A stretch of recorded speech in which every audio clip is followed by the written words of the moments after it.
আজকে প্রশ্ন হচ্ছে যে সংস্কারগুলো সবগুলো করে আপনার নির্বাচনে যাওয়ার প্রশ্ন উঠেছে।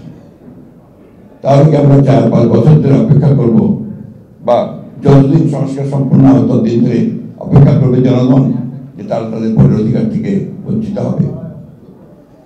আমরা এখনো দেখছি যে আমাদের আমলাতন্ত্র আগে যে ব্যবস্থা ছিল সেই ব্যবস্থায় তারা এখনো সচিবালয় থেকে শুরু করে সমস্ত প্রশাসনে তারা একইভাবে তাদের ভূমিকা পালন করছে, কোন রকম রদবদল হয়নি।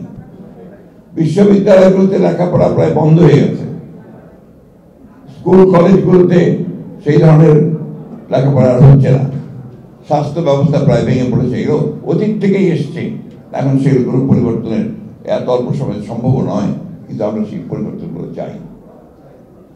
সেই কারণে আমরা বলেছি যে নির্বাচন দ্রুত হওয়া দরকার। নির্বাচন দ্রুত হলে যে দল ক্ষমতায় আসবে তার যে রাজনৈতিক যে কমিটমেন্ট টু পিপুল থাকবে, সেই কমিটমেন্টগুলো তারা পালন করার জন্য অবশ্যই দায়বদ্ধ থাকবে।